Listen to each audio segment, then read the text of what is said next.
Hello, I'm PJ Bishop. Welcome to my channel and the new series with the Oakland A's. Let's take a look at the pitching staff. As you can see, nothing overly exciting.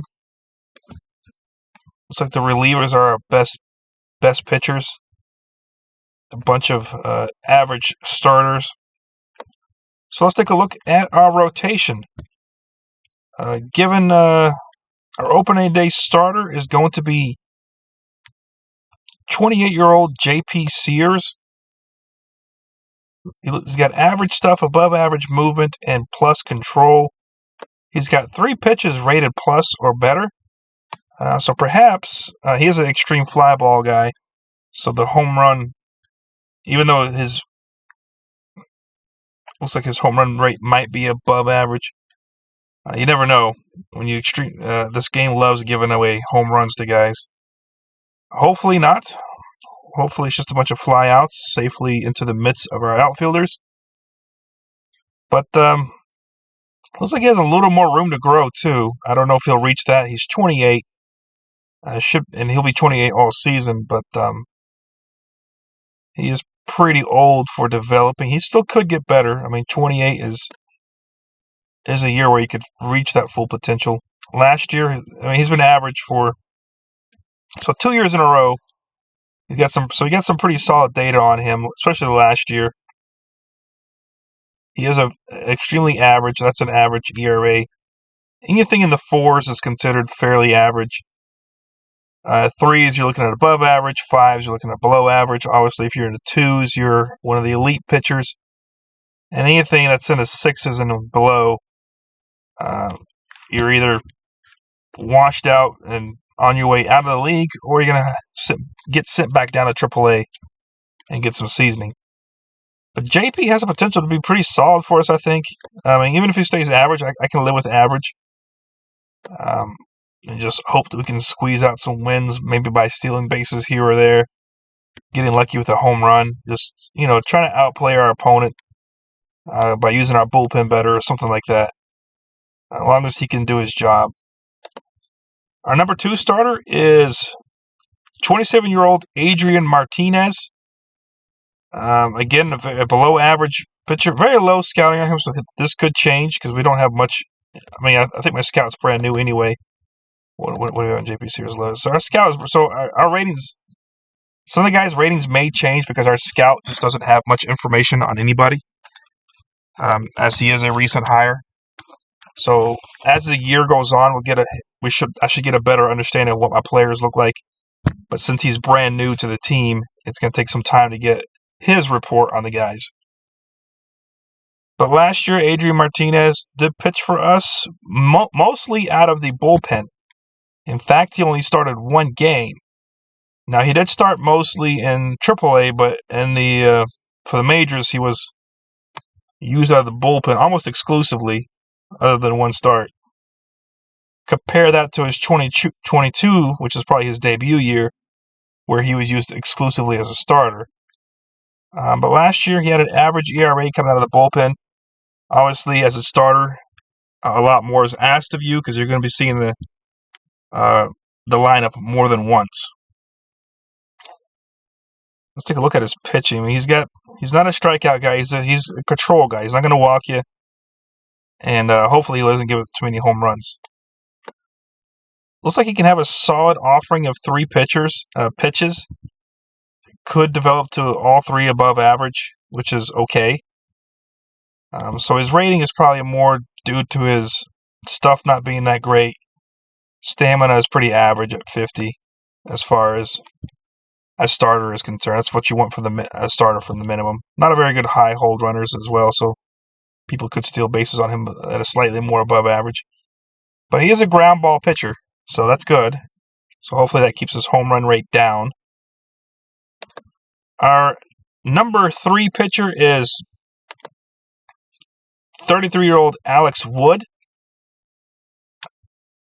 Looks pretty solid. His ratings aren't terrible. Pitches aren't that good either. Last year played for San Francisco. Didn't get 100 innings. I assume he was injured. That's my guess. I didn't keep up with San Francisco or Alex Wood that much, but he must have been injured. Again, an average ERA at 4.3. The year before, below average, but the year before that, above average. He was 30 then.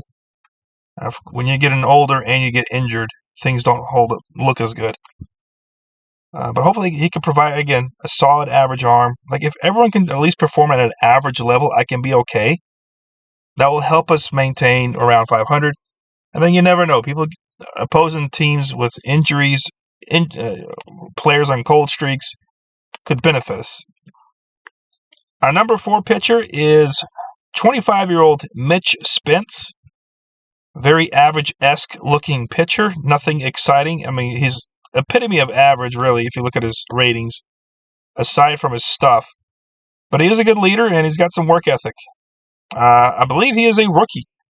So he is a rookie pitcher. He will be making his MLB debut when we start our 4th game. So I'll let you know how that goes. Because it looks like he's doing that. AAA career looks like it's been up and down. He was good a couple of years ago, not as good last year, so hopefully we don't do this. Or we do this, but at the MLB level. But if he was average in AAA, it makes me think he might be below average for us.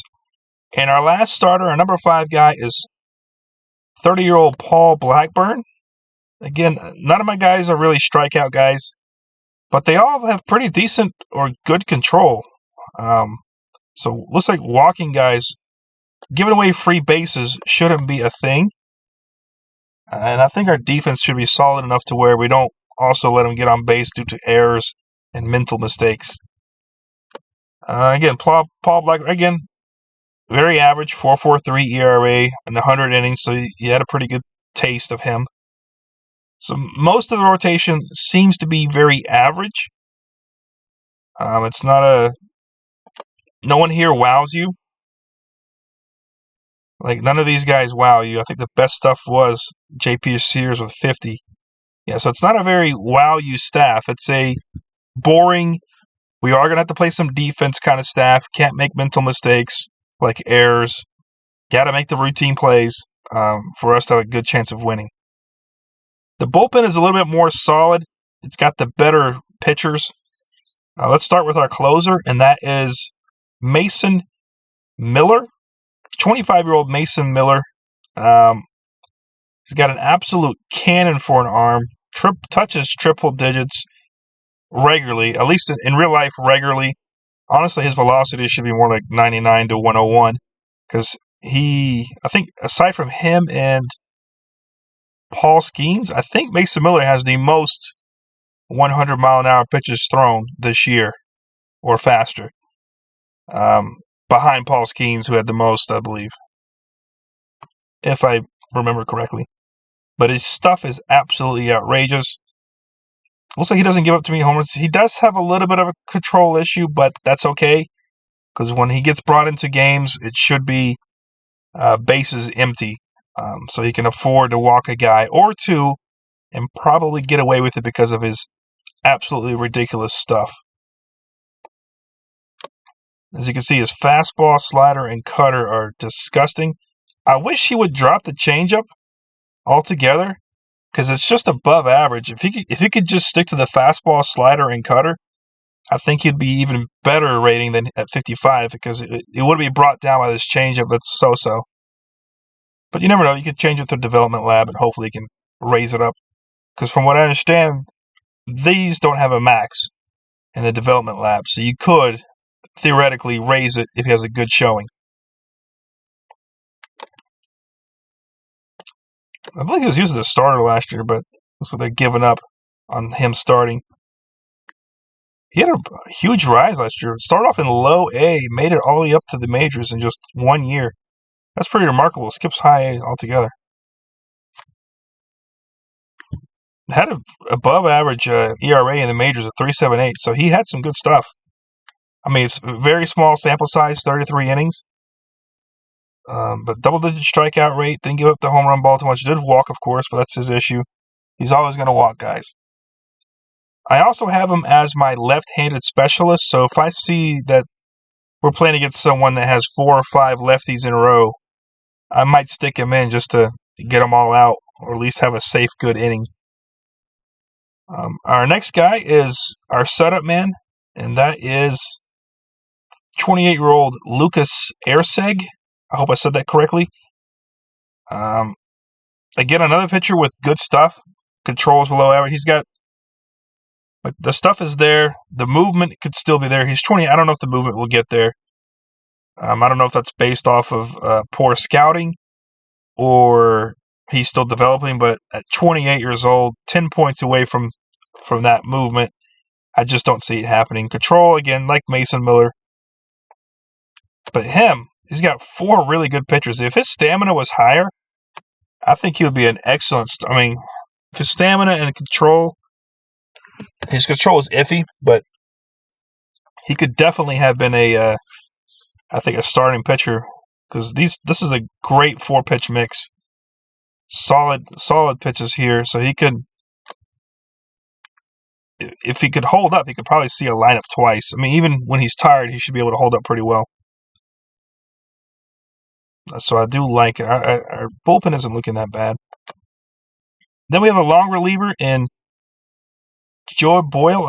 He's also the backup closer, by the way. And then long reliever Joe Boyle, who's also I am going to avoid high leverage with him because of his poor control. I can't afford him. Like, when he comes on, it's going to be bases empty every single time. Like, I just can't. Now, he's got stuff that's truly electric. He's got perfect grade stuff. Movement is plus level. It's his control. His control is just bad. He's going to walk a ton of guys because he can't control that cannon of an arm he's got. He's got this big right arm. He's a big dude, too. He's 6'7", 240, which is ginormous for a pitcher. So he's a ginormous dude that just can't control his arm because he just gives it all he's got. Look at that, 99 to 101, which is what I thought Mason Miller should be. So he throws it so fast, so hard. It says he's a borderline starter, but because of his control, I would never put him in as a starter. I just can't afford to have someone who has such poor control be a starter. But his pitches are disgusting. Like, if he ever did raise his control, he would be an absolutely beast on the mound. Last year, played in AA, AAA, made it to the majors. Extremely small sample size, just 16. If you look at his bigger sample size, that was in AA. He walked a ton of people there. 8 per 9, which is ridiculous. Wow. But the ERA was 4.5, so average ERA. And the AAA and AA in major, he had such a small sample size that his ERA remained pretty darn low. But I think he's a great long reliever and someone that can do well if the bases are empty. I wouldn't put him in if there's a man on first I wouldn't put him in if there's even a man on first. There's got to be no bases taken up for him to be into the game. But he does look promising. Our next pitcher is middle reliever Austin Adams. Where is he? There he is. Same thing with Joe Boyle, avoiding high leverage because of that poor control.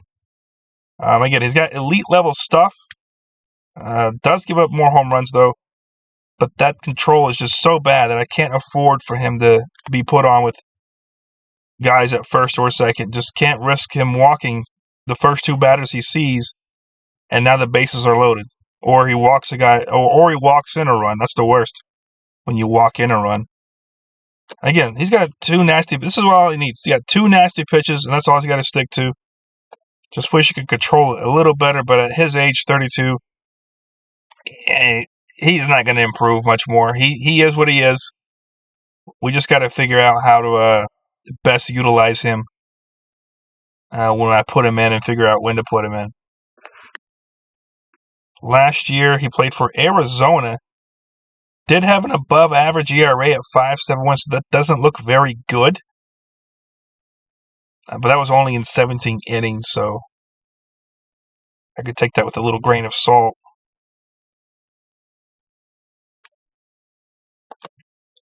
Our next pitcher is middle reliever and setup man Michael Kelly. Michael Kelly is also one of the setup guys because he's got better control, so I can afford, he's got plus stuff, above average movement, and just below average control, which I can work with that. You can get put in, and you don't have to be too concerned with him just walking everybody in. But he looks like he could be solid. I wish he would cut down some of his pitches as well, because he's got a good fastball slider. Maybe if he just kept the cutter and got rid of the curveball and changeup, or because this is bringing him down. Because you got these two that are really good, but they ain't gonna be using these for no reason.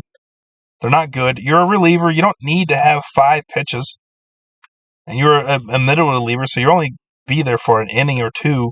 Your 2 best pitches can work. I wish I could just tell him to drop this. Like, hey, dude, stop throwing these. But I don't know. For some reason, the game doesn't allow you to do that. It should be. That should be an option in the future. Is let me decide what I think he should throw. I don't think my middle reliever with 30 stamina needs to have 5 pitches. And then 3 of them are either average or just above average. Stick to your 2+ pitches. That's my opinion. Last year for Cleveland, though, he had a above average ERA, so it looked pretty. Well, again, small sample size, but he looked pretty good in the small times he did play. Our next pitcher is long reliever and a emergency starter / he's an opener. Is Kyle Mueller, 26 years old. Didn't quite make it as a starter for me, but will be a long relief option. Obviously, if I need him to start to open for someone due to injuries or fatigue issues, whatever the case may be, he is the first guy. Because he's got some solid pitches. I mean, he could have been a starter, no doubt. If although he did play pretty well, so horrible last year. 7.6 ERA is extremely bad. Obviously, if he wasn't on a minimum contract, I don't think they would keep him. Plus, I believe they traded for him from Atlanta, so they can't just cut him right off the bat. It'd just be such a waste of trade. So they're kind of stuck with him, or we're stuck with him, hoping he can do better this year because he should be an average type of pitcher. And in the bullpen, you can help hide some of that by making sure the matchups are friendly. Our next pitcher is a long reliever, Ross Stripling. He's also on a mop-up duty. 34 years old. Really expensive for someone that we're going to be using for mop-up. So I'm paying this guy $9 million to be my mop-up guy. He's not going to strike you out. Shouldn't give up too many home runs. He's not going to walk you, though. He's also my fireman, so if I have bases loaded type of situation and it's a close game, he will be the guy I put in because I expect him not to walk the next batter.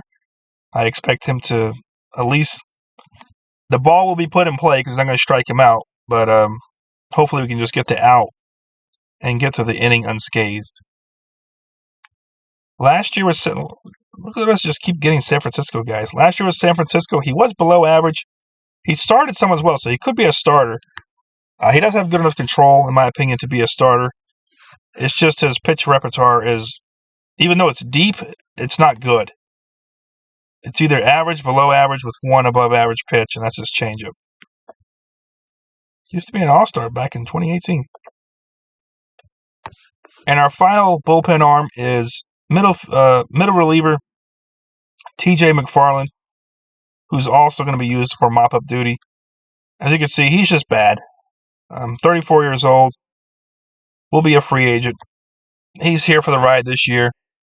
Don't be surprised if he gets waived before the end of the year is even over, because he's just not that good. And if he's holding my bullpen back, considering he's a free agent, so I'm not losing any money. We already pay him, so if we end up cutting him, so be it. Or not cutting, I guess waiving and releasing. Last year for New York, he was below average. Barely played, though, 1.2 innings, so didn't see a lot of action. Looked good, in AAA for both, is that Norfolk? So I guess for Baltimore he looked good. And in the Met system he looked good. But didn't get much action in the majors. And that's my pitching staff. Overall, it's not good. There's plenty of pieces missing, obviously. But the bullpen, I like the bullpen because there's plenty of guys that can do their job. And if I can utilize them correctly, if my starters can just hold up long enough and my lineup can just provide enough run support, I think the bullpen is pieced together nicely to where they can all come in and be productive in some way, in some form. And we could steal some victories and maybe at least compete for maybe a wild card spot, play some meaningful games in September. That's the hope, at least. So that's it for this video. I will see you in the next one when we go over the lineup.